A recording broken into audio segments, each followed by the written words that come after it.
बिस्मिल्लाहिर्रहमानिर्रहीम। आज का जो हमारा टॉपिक है वो है डिलीशन इन एवियर ट्री।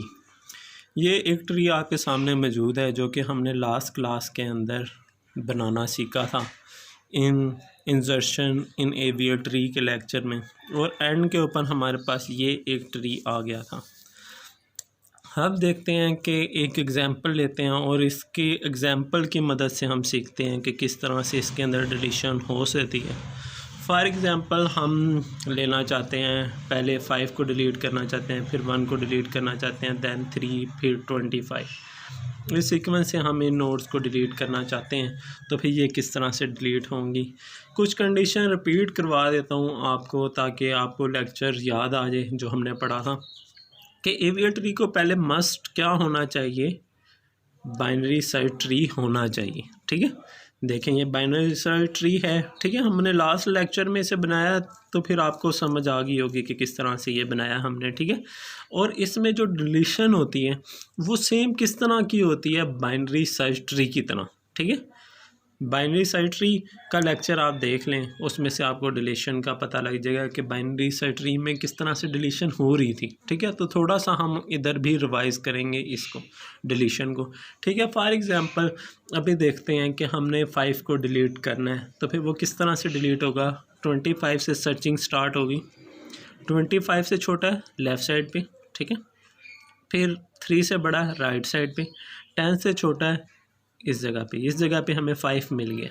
ठीक है, अब देखें बाइनरी सर्च ट्री के अंदर हम क्या चेक करते थे, क्या इसका कोई चाइल्ड है, कोई चाइल्ड नहीं है, तो इसको हम डायरेक्ट डिलीट कर सकते हैं।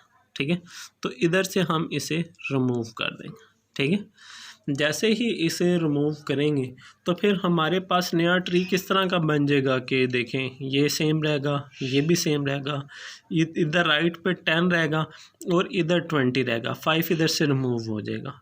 अब बाइनरी सर्च ट्री में और एवियर ट्री में फ़र्क क्या होगा कि जैसे ही एक नोड हमने बाइनरी सर्च ट्री की तरह इधर से डिलीट की है, रिमूव की है, तो उसके डिलीट होने के बाद हम फिर से इस ट्री का बैलेंस फैक्टर फाइंड करेंगे, हर नोड का बैलेंस फैक्टर फाइंड करेंगे कि एक नोड के रिमूव होने से क्या बैलेंस ख़राब तो नहीं हो गया हमारे ट्री का। वो किस तरह से चेक करते थे हम, बैलेंस फैक्टर की मदद से। बैलेंस फैक्टर का फार्मूला क्या था, left side tree minus right side of tree, right side of sub tree, तो हमारे पास बैलेंस फैक्टर आ जाता था। और बैलेंस फैक्टर क्या आना चाहिए था, या 0 आना चाहिए था, ठीक है, या फिर -1 आना चाहिए था, या फिर 1 आना चाहिए था, इसके अलावा नहीं आना चाहिए। अगर आता है तो हमें रोटेशन करवानी पड़ती है, अगर इसके अलावा कोई आ जाए तो। ठीक है, तो अभी 5 इधर से हटा दिया, तो फिर हम चेक करते हैं कि अब क्या बैलेंस ठीक है। 0 का चेक करें, लेफ़्ट सब ट्री क्या है 0, राइट सब ट्री भी क्या है 0, तो इसका बैलेंस फैक्टर क्या आ जाएगा 0। ठीक है, इस जगह पे चेक करते हैं 1 का क्या है, left sub tree 1, right sub tree 0, तो 1 - 0 क्या बन जाएगा 1।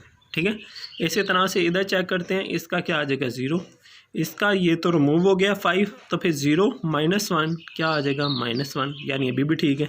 3 का चेक करते हैं, 1 2, लेफ़्ट सब ट्री की हाइट क्या है 2, माइनस राइट सब ट्री की हाइट भी क्या है 1 और 2, 2 - 2 0। ठीक है, 30 के चेक करते हैं 0 0, एंड इसका चेक करेंगे 35 का 1 - 1 0। ठीक है, अब 25 का चेक करते हैं 1 2 3। ठीक है, मैक्सिमम हाइट क्या है 3, 3 - 1 और 2 क्या बच गया 3 - 2 1, यानी हमारा ट्री बिल्कुल ठीक है, कोई इसमें प्रॉब्लम नहीं है। ठीक है, अभी हमने 5 को रिमूव किया है, तो देखें 5 का कोई चाइल्ड नहीं था, तो इसे डिलीट करने में कोई प्रॉब्लम नहीं हुई। ठीक है, अब हम अंडरस्टैंड करते हैं, फॉर एग्जांपल 1 को डिलीट करना। ठीक है, 1 को सर्च करते हैं इधर से लेफ़्ट, देन इधर हमें 1 मिल गया। ठीक है, अब देखें 1 का एक चाइल्ड है, तो बाइनरी सर्च ट्री की तरह से हमने इसे डिलीट करना है, जिसका एक चाइल्ड हो तो फिर क्या करते हैं, इस 0 को हम ऊपर ले जाएंगे, ठीक है, रिप्लेस कर देंगे, और 1 को इधर से रिमूव कर देंगे। ठीक है, तो नया ट्री किस तरह का बनेगा हमारा, बाकी सारा tree same as it is आ जाएगा। इसे दोबारा से बना देता हूँ मैं, सबसे पहले आ गया 25, ठीक है। फिर हमारे पास राइट साइड सेम आएगी 35, ठीक है। लेफ़्ट 30, राइट क्या है इसमें हमारा 40, बाकी सारा ट्री सेम आ जाएगा। लेफ़्ट 3, ठीक है। 3 का राइट 10, 10 का राइट 20, ठीक है। अब देखें 0 ऊपर चला जाएगा 1 की जगह के ऊपर और 1 रिमूव हो जाएगा। इधर क्या बचेगा हमारे पास 0, ठीक है। ये बाइनरी सर्च ट्री की तरह से डिलीशन किया हमने कि जब भी एक नोड को जिसको हमने डिलीट करना है उसका एक चाइल्ड हो तो वो चाइल्ड इसकी जगह पे आ जाएगा और नीचे वाली 1 नोड जो है वो रिमूव हो जाएगी। ये देखें 0 चला गया 1 की जगह के ऊपर और 1 रिमूव हो गया, ठीक है। और हमारे पास नया ट्री ये आ गया, ठीक है। अब फिर हमने डिलीशन करवा ली है एक दफ़ा, तो फिर हम दोबारा से फिर क्या चेक करेंगे, दोबारा से फिर बैलेंस फैक्टर पूरे ट्री का चेक करेंगे। क्या एक नोड डिलीट होने के बाद बैलेंस ख़राब तो नहीं हुआ, वो चेक करेंगे। देखें 0 - 0 0, इधर भी क्या आ जाएगा 0 - 0 0, ठीक है। इधर लेफ्ट सब ट्री कितना है 0 - 1, इधर क्या आ जाएगा -1, ठीक है। इधर देखेंगे 3 का लेफ़्ट सब ट्री की हाइट कितनी है 1, ठीक है। राइट सब ट्री की हाइट क्या है 2, तो 1 - 2 क्या बन जाएगा -1, ठीक है। इसी तरह से ये 0 0 0, ठीक है।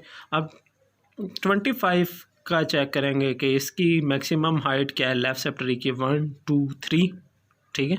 और राइट की क्या है 1 और 2, ठीक है।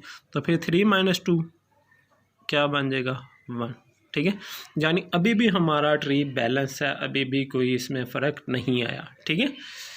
खैर अभी नेक्स्ट एग्जांपल देखते हैं, नेक्स्ट नोड डिलीट करते हैं, फिर चेक करते हैं क्या इसके अंदर कोई प्रॉब्लम आ रहा है या नहीं आ रहा। तो फिर सबसे पहले देखते हैं 3 को डिलीट करना है। 3 को डिलीट करना है तो फिर ये देखें 3 किधर है 25 की लेफ़्ट साइड के ऊपर, 25 की लेफ़्ट साइड के ऊपर 3 है। अब इसके 2 चाइल्ड हैं, ठीक है। लेफ़्ट चाइल्ड भी है और राइट चाइल्ड भी है। तो इसको कैसे डिलीट करते हैं हम, या तो प्रीसेसर को चेक करते हैं या सक्सेसर को, या प्रीडिसेसर को चेक करते हैं या सक्सेसर को चेक करते हैं। सक्सेसर क्या होता है राइट साइड पे आने वाली सबसे छोटी वैल्यू, ठीक है। और प्रीडिसेसर क्या होता है लेफ़्ट साइड पे आने वाली सबसे बड़ी वैल्यू, ठीक है। लेफ़्ट साइड पे तो एक ही चाइल्ड है, राइट साइड पे 2 हैं। अब इसको दोनों तरह से हम सॉल्व कर सकते हैं, ठीक है। एक तरीका तो ये है कि हम इधर क्या निकाल लें सक्सेसर, ठीक है। सक्सेसर क्या होता है राइट साइड पे आने वाली सबसे छोटी वैल्यू, राइट साइड पे आने वाली सबसे छोटी वैल्यू कौन सी है 10, ठीक है। यानी 10 अब इसकी जगह ले लेगा और 3 रिमूव हो जाएगा, ठीक है। अभी हम किस तरह से डिलीट करें इसे, with the help of successor, ठीक है। तो नया ट्री बनाते हैं। ये देखें ये वाला सारा हिस्सा तो राइट वाला सेम आ जाएगा, फ़र्क किस जगह पे आएगा इस जगह के ऊपर, ठीक है। और सक्सेसर डिलीट करें यानी 3 की जगह क्या ले लेगा 10 और 3 रिमूव हो जाएगा। तो फिर ये नया ट्री किस तरह से बनेगा, सबसे पहले हमारे पास राइट साइड वाला ट्री तो इसी तरह से आएगा 25, राइट साइड इसकी क्या थी हमारे पास 35, ठीक है। लेफ़्ट था इसका 30, राइट था हमारा इसके पास 40, ठीक है। अब देखें इधर लेफ़्ट पहले क्या था हमारे पास 3, ठीक है। अब 3 की जगह क्या ले लेगा 10, यानी अब 15 का लेफ़्ट क्या बन जाएगा 10, ठीक है, क्योंकि 3 रिमूव हो जाएगा इधर से। और अब क्या आ गया 13 का लेफ़्ट 25 का लेफ़्ट 10 ऊपर आ गया,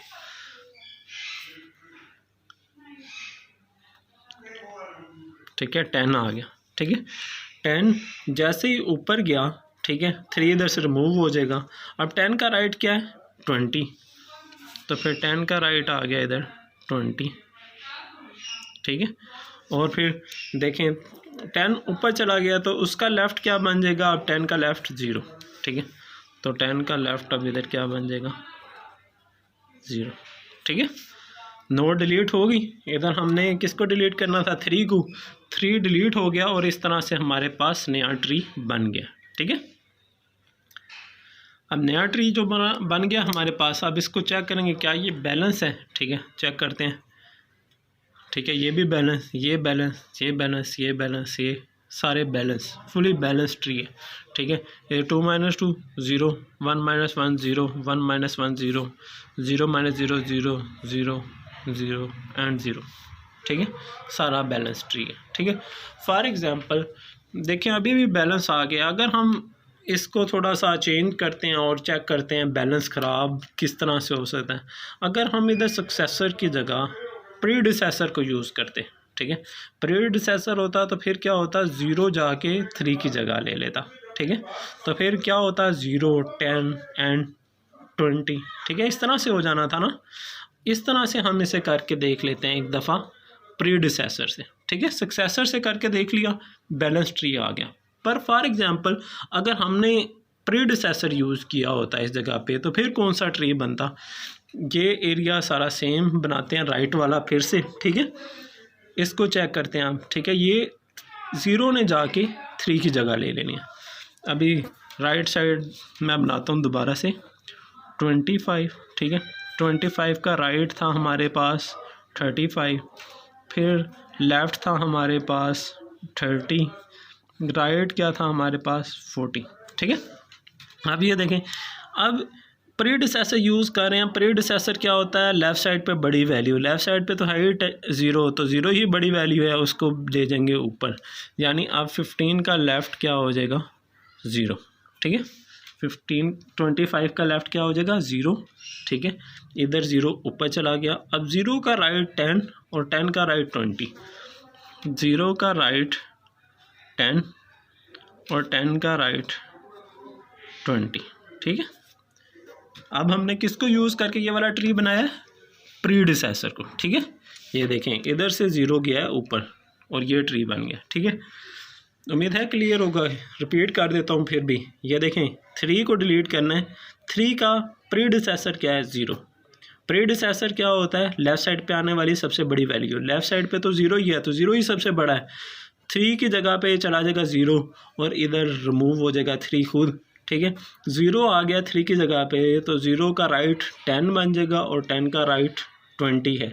ठीक है, 0 चला गया 3 की जगह पे, तो फिर 0 का राइट 10 और इसका राइट 20। ठीक है, अब दोबारा से हम इसका बैलेंस फैक्टर फाइंड करेंगे।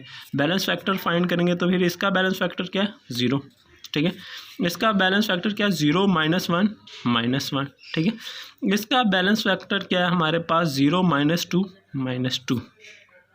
ठीक है, देखा अगर हमने प्रीडिसेसर को यूज़ किया है तो फिर इस जगह पे प्रॉब्लम आ चुकी है, इस जगह का बैलेंस ख़राब हो चुका है।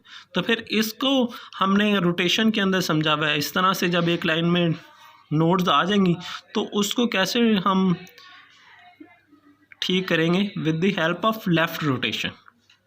ठीक है, with the help of left rotation इसको हम ठीक कर सकते हैं।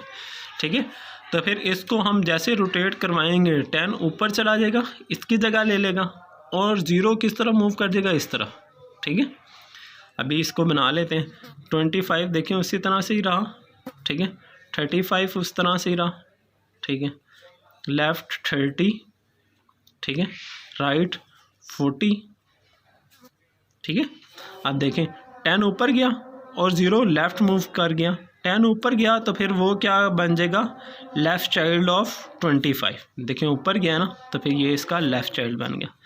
0 किस तरफ मूव कर देगा, लेफ़्ट साइड पे, लेफ़्ट साइड पे, यानी इस जगह पे आ जाएगा 0। ठीक है, और 10 का राइट क्या था, वो था 10 का राइट 20, वो इसी तरह से ही लगा रहेगा। ठीक है, तो फिर रोटेशन के बाद हमारे पास ये ट्री आ गया। ठीक है, ये देखें रोटेशन एक दफ़ा गौर से देख लें क्योंकि ये समझना बड़ा ज़रूरी होता है। ये देखें ये चला जाएगा 10 ऊपर 0 की जगह के ऊपर। ठीक है, 10 ऊपर गया तो फिर वो 25 का लेफ़्ट चाइल्ड बन जाएगा। ठीक है, इसने मूव किया लेफ़्ट साइड पे, तो फिर 10 का लेफ़्ट चाइल्ड क्या बन जाएगा, 0। 10 का पहले राइट चाइल्ड कौन सा था, 20, तो वो राइट चाइल्ड 20 ही रहेगा। ठीक है, अब इसका बैलेंस फैक्टर फाइंड कर लेते हैं। जो रोटेशन के बाद हमारे पास ट्री आया है, ये 0 - 0 0, 0 - 0 0, 10 का लेफ़्ट 1 और राइट भी 1, 1 - 1 0, ठीक है, तो फिर इधर चेक करते हैं 0 माइनस 0 0 0 माइनस 0 0 1 माइनस 1 0। इधर चेक करते हैं 2 1 एंड 1 2 माइनस 1 एंड 1 2 2 माइनस 2 0। यानी हमारे पास अब फिर ये बैलेंस ट्री आ गया है। ठीक है, ठीक है, तो ये हमारे पास आ गया था अभी बैलेंस ट्री। ठीक है, यानी अब इसके अंदर हमने लास्ट वन क्या चीज़ डिलीट करनी थी, वो थी 25।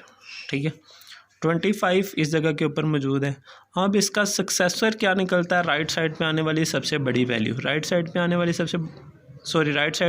सबसे छोटी वैल्यू सक्सेसर होगी।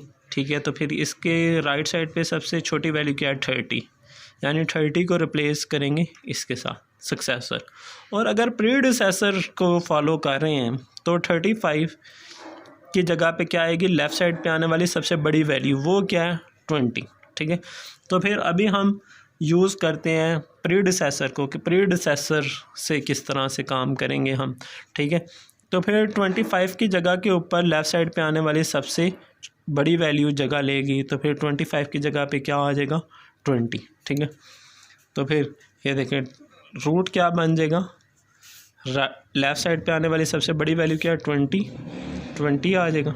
ठीक है, इसी तरह से 10 और 0 लगा रहेगा। ठीक है, और राइट साइड के ऊपर 35। ठीक है, 35 का लेफ़्ट 30 और फिर राइट 40। ठीक है, डिलीट हो गया हमारे पास 25। ठीक है, तो फिर अब हमने क्या करना है, इसका दोबारा से हमने बैलेंस फैक्टर फाइंड करना है। ठीक है, हर नोड का 0 माइनस 0, इधर क्या आ जाएगा 0, इधर क्या आ जाएगा 1 माइनस 0 1। ठीक है, इधर फिर क्या आ जाएगा 0 माइनस 0 0 0 माइनस 0 0 1 माइनस 1 0। इधर 20 का चेक करेंगे 1 2 माइनस 2। ठीक है, इधर भी हाइट क्या है 2, इधर भी 2, तो फिर क्या आ जाएगा 0। यानी अभी भी हमारा बैलेंस ख़राब नहीं हुआ। ठीक है, तो बहुत इजी है, इसमें कोई मुश्किल बात नहीं है। हमने सिर्फ क्या करना होता है, हर नोड को किस तरह से डिलीट करना है, जिस तरह से हम बाइनरी सर्च ट्री में करते हैं, सिंपल। ठीक है, और प्रैक्टिस भी की है, आपको क्लियर हो गया होगा। पर हमने जैसे ही नोड को डिलीट करना है तो फिर हमने क्या करना होता है कि हमने दोबारा से बैलेंस फैक्टर फाइंड करना होता है हर नोड का। ठीक है, तो फिर अगर वो बैलेंस फैक्टर बिल्कुल ठीक है तो फिर यानी हमारा ट्री जो है वो बैलेंस है। और अगर बैलेंस फैक्टर किसी जगह पे ख़राब हो गया है तो फिर हमने with the help of rotation उसको ठीक कर लेना होता है। ठीक है, तो फिर उम्मीद है कि आज हमारा AVL ट्री का टॉपिक ख़त्म हो गया। उम्मीद है सबको समझ आ गई होगी। अगर कोई क्वेश्चन है तो आप कमेंट्स में मेरे से पूछ सकते हैं, इंशाल्लाह मैं आपको गाइड कर दूंगा। एक चीज़ रिपीट कर देता हूँ कि हमने या तो पूरे ट्री में डिलीट करते हुए प्रीडिसेसर को यूज़ करना है तो सिर्फ प्रीडिसेसर को ही यूज़ करना है, और अगर स्टार्ट से ही हम सक्सेसर को फॉलो कर रहे हैं तो सक्सेसर को ही फॉलो करना है। यह नहीं है कि हम किसी जगह पे सक्सेसर कर रहे हैं, किसी जगह पे प्रीडिसेसर कर रहे हैं। तो ठीक है, जिस जगह पे अगर हमने स्टार्ट ही सक्सेसर से ले लिया है तो सक्सेसर को ही यूज़ करें। और सक्सेसर और प्रीडिसेसर कब निकालना पड़ता है, जब हम उस नोड को डिलीट कर रहे हों जिस नोड के 2 चाइल्ड हों। ठीक है, तो फिर उम्मीद है समझ आ गई होगी। अगर कोई भी कन्फ्यूजन हो तो आप मेरे से पूछ सकते हैं।